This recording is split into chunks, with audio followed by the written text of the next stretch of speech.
بسم اللہ الرحمن الرحیم. السلام السلام علیکم. Welcome back to reaction channel guys. میں بخشیش اور یہ ہے فن.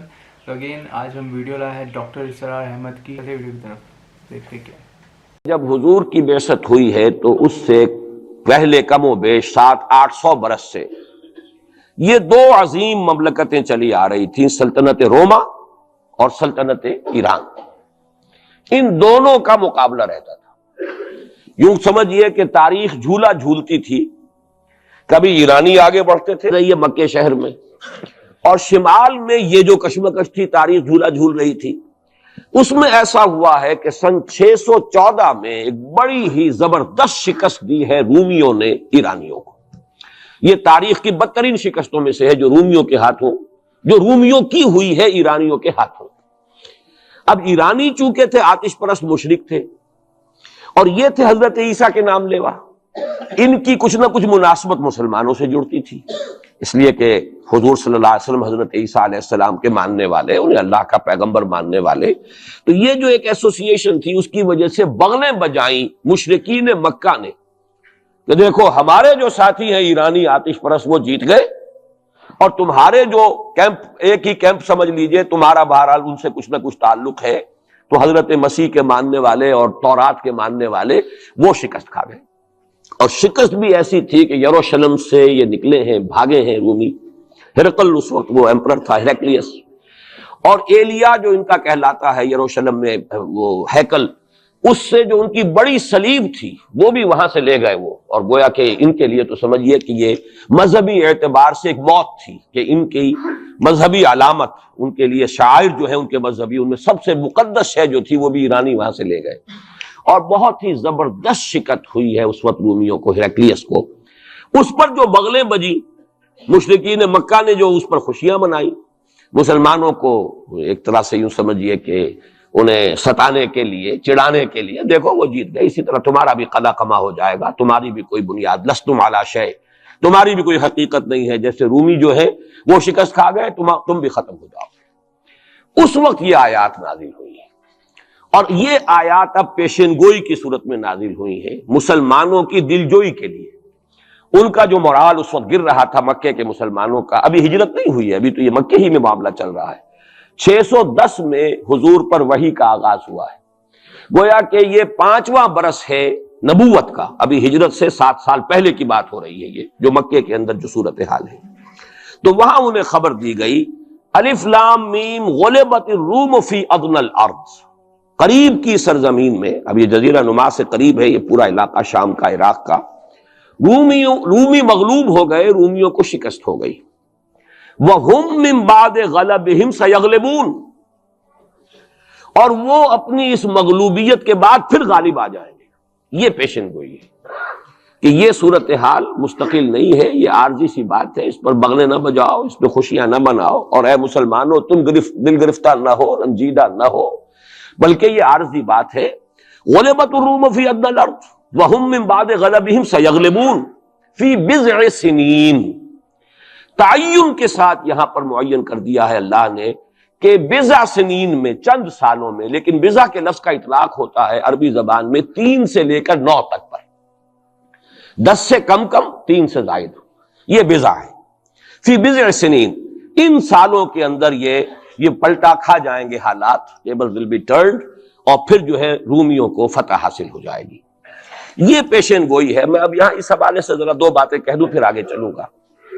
میں نے خاص طور پر آج اس مقام کو اس لیے بھی چنا ہے کہ میں یہ محسوس کرتا ہوں کہ ہمارے ہاں جو حضور صلی اللہ علیہ وسلم کی احادیث میں پیشن گوئیاں ہیں، ہمارے ہاں کا جدید تعلیم یافتہ طبقہ ان کی طرف کوئی توجہ نہیں دیتا، بلکہ سمجھتا ہے کہ ادھر اس بے اعتنائی کا رویہ اختیار کرتا ہے کہ کوئی کیا باتیں ہیں، یہ آدمی کو کام کرنا چاہیے، یہ کیا پیشن گوئیوں کے بارے میں کیا دلچسپیاں لینا ہے.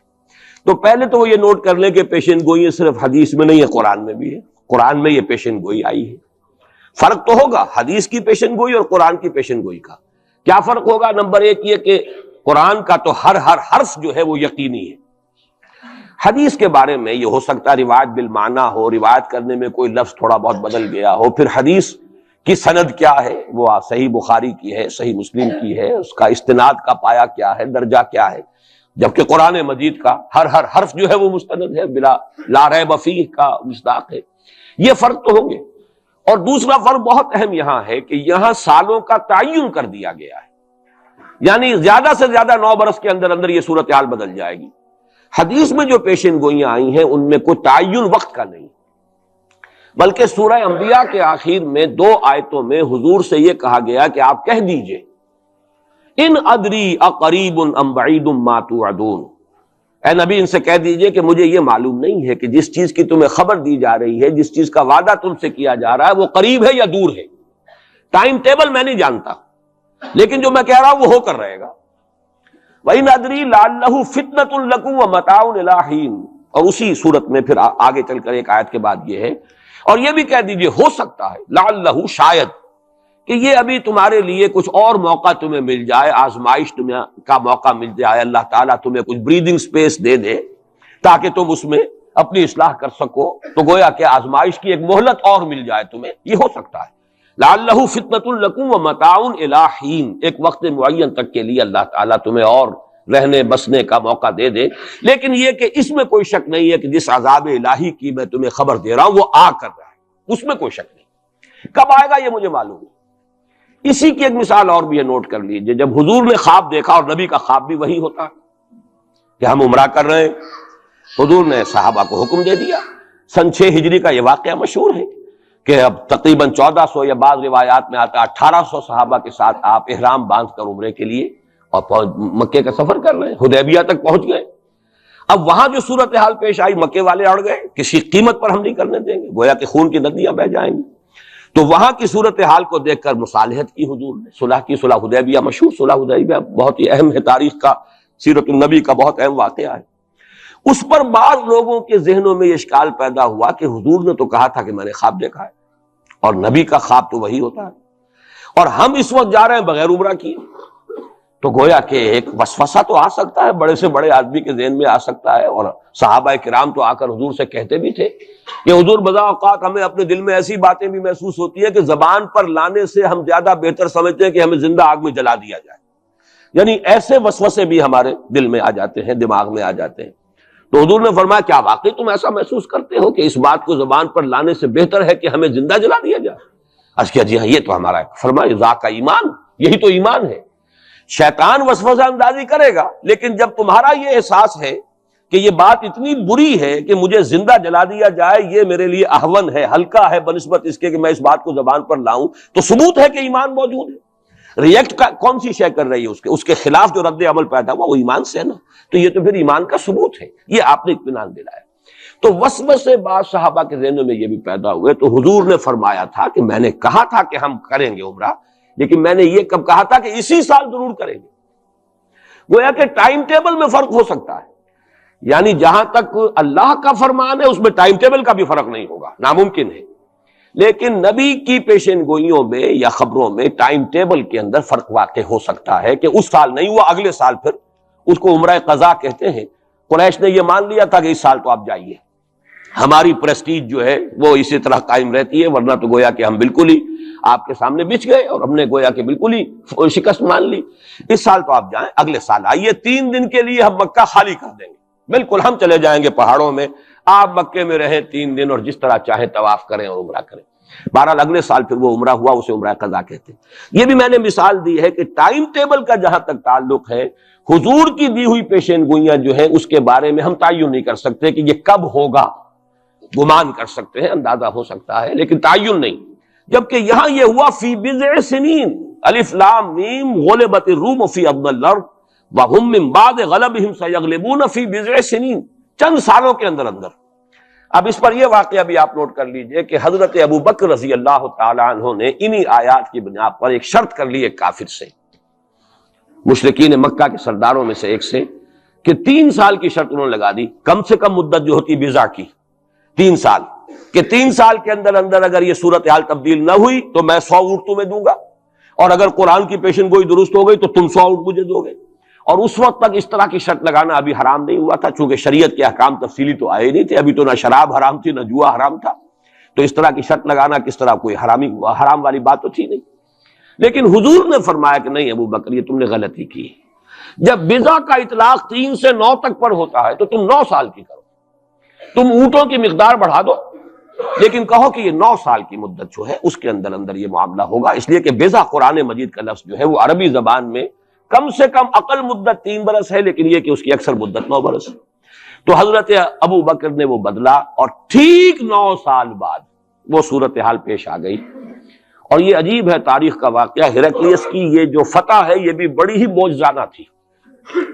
وہ جو ڈائریکٹ روٹ تھا جس سے کہ ہمیشہ ان کی جنگیں ہوتی تھی، یعنی اس کے ترکی کے مشرقی علاقے سے آ کر رومی جو ہے پھر میدان جنگ کو اختیار کریں، بحیرہ کیسپین کا راؤنڈ دے کر پہاڑی جو یہ علاقہ ہے اس کے پیچھے سے آ کر اس نے حملہ کیا ہے اور ایک دم اچانک جو ہے ایرانیوں کو گویا کہ سرپرائز اٹیک کیا ہے، لیکن پھر یہ کہ شکست فاش ہوئی ایرانیوں کو، دوبارہ پھر جو ہے وہ یروشلم پر اس کا قبضہ ہو گیا۔ اس نے منت مانی تھی کہ اگر یروشلم دوبارہ فتح ہو جائے ہمارے ہاتھوں تو میں حمص سے لے کر اور یروشلم تک پیدل جاؤں گا اور وہاں جا کر جو ہے شکرانے کی نماز ادا کروں گا، کیونکہ وہ پھر صلیب انہیں دوبارہ واپس مل گئی، صلیب کو دوبارہ ریسٹور کرنا تھا اسی جگہ پر جا کر، تو پیدل چل کر یہ آیا۔ اور تاریخ میں نوٹ کر لیجیے جب یہ پیدل چل کر آیا تھا اسی وقت، اب زمانہ کافی گزر چکا تھا، تو پھر جو حضور کا نامہ مبارک گیا ہے سن 7 ہجری میں، یہ وہ زمانہ ہے جبکہ یروشلم وہ آیا ہوا تھا، اور اس وقت پھر ابو سفیان کو بلا کر اس وقت تک وہ ایمان نہیں لائے تھے، حضور کے نامہ مبارک پر پھر ہرقلیس نے پھر سوال جواب کیے اور معلومات حاصل کی، کون شخص ہے، کیسا ہے، حسب نسب کیسا ہے، اس کا کردار کیسا رہا ہے، کون لوگ اس پر ایمان لا رہے ہیں، جو ایمان لاتے ہیں ان میں سے کوئی واپس بھی جاتا ہے کہ نہیں جاتا، کوئی مرتد بھی ہوتا ہے۔ بڑا ذہین انسان تھا، بڑا عالم و فاضل انسان تھا، پہچان چکا تھا کہ یہ وہی نبی ہے جن کا ہم انتظار کر رہے ہیں، لیکن وہ یہ چاہتا تھا کہ جیسے قسطنطین نے اس وقت یہ کیا تھا کہ وہ جب اس نے مذہب بدلا ہے، عیسائیت اختیار کی، تو پوری مملکت جو ہے عیسائی ہو گئی، تو نظام انٹیکٹ رہا، وہی ان کا بادشاہت کا نظام قائم رہا۔ چاہتا تھا کہ میرے یہ تمام کے تمام نائبین سلطنت اور جتنے بھی بطاریق ہیں، یہ بطریق پیٹریارکس، یہ سب کے سب بھی میرے ساتھ اسلام قبول کر لیں۔ اور سارا یہ اس نے جو سوال جواب کیا تھا ابو سفیان سے، اسی لیے کیا تھا کہ سارے درباری قائل ہوتے چلے جائیں کہ واقعی یہ نبی سچا ہے، لیکن اس کی امید کے برعکس ہوا، ریئیکشن بڑا شدید ہوا ان کے وہ پادریوں میں اور ان کے جو پیٹریارکس تھے ان میں، تو پھر وہ بھی محروم رہ گیا، سلطنت کی بیڑی اس کے پاؤں میں پڑی رہ گئی، زنجیر پڑی رہ گئی، وہ اسلام سے محروم رہ گئی۔ بہرحال اب یہاں نوٹ کیجئے کہ 9 برس بعد 623 عیسوی میں اس کو فتح حاصل ہو گئی۔ حضرت عمر نے وہ 100 اونٹ حاصل کیے، اگرچہ حضور نے پھر اس کے بارے میں حکم دیا کہ اسے صدقہ کر دو، اس کو اب تم اپنے ذاتی استعمال میں نہ لاؤ، صدقہ کر دو۔ اچھا، اس کے ساتھ اس پیشن گوئی میں دوسرا حصہ بھی ہے، الف لام میم غلبت الروم فی ادنی الارض وهم من بعد غلبهم سیغلبون فی بضع سنین للہ الامر من قبل ومن بعد۔ اللہ ہی کے ہاتھ میں ہے تمام معاملات کا اختیار، پہلے بھی اور بعد میں بھی، یہ تو ایمان کی بنیادی حقیقت ہے۔ وَيَوْمَئِذٍ يَفْرَحُ الْمُؤْمِنُونَ، اور اس روز اہل ایمان بھی بہت خوشیاں منا رہے ہوں گے۔ یہ اس پیشن گوئی کا دوسرا حصہ ہے۔ عین بدر کے دن یہ خبر آئی ہے کہ یہ پیشن گوئی صحیح ہو گئی۔ 9 برس ہو گئے، سن 5 جو نبوی سے اور غزوہ بدر 623 عیسوی میں غزوہ بدر ہو رہا ہے، 622 میں ہجرت ہے اور 623 میں غزوہ بدر ہو گیا، اور جس روز فتح مسلمانوں کو حاصل ہوئی ہے بدر میں، اور سرداران قریش جو ہے وہ کھجور کے کٹے ہوئے تلوں کے مانند جو ہے پڑے ہوئے نظر آئے ہیں میدان بدر میں، عین اسی وقت فتح کی خبر آئی ہے کہ رومیوں کو دوبارہ فتح حاصل ہو گئی ایرانیوں پر۔ یومئذ یفرح المؤمنون، اس دن اہل ایمان کو بھی بہت فرحت حاصل ہوگی، بہت خوشی حاصل ہوگی، وہ بھی جشن منا رہے ہوں گے بے نصر اللہ، اللہ کی مدد سے۔ بدر میں جو اللہ تعالیٰ کی نصرت آئی ہے، ینصر من یشاء، وہ تو مدد فرماتا ہے جس کی چاہتا ہے، وَهُوَ الْعَزِيزُ الرَّحِيمُ، اور وہ زبردست ہے، رحم فرمانے والا ہے۔ وعد اللہ، اب دیکھیے ذرا تاکید کا انداز دیکھیے، وعد اللہ، یہ اللہ کا وعدہ ہے، لا یخلف اللہ وعدہ، اور کان کھول کے سن لو، اللہ اپنے وعدے کے خلاف نہیں کرتا۔ ولیکن اکثر الناس لا یعلمون، لیکن اکثر لوگوں کو علم حاصل نہیں ہے، اکثر لوگ جانتے نہیں۔ یہ تھا آج کا ویڈیو، تو کیسا لگا آپ کو لائک شیئر سبسکرائب کر کے بتا دینا۔ ملتے ہیں اگلے ویڈیو میں، تب تک کے لیے اللہ حافظ، خدا حافظ۔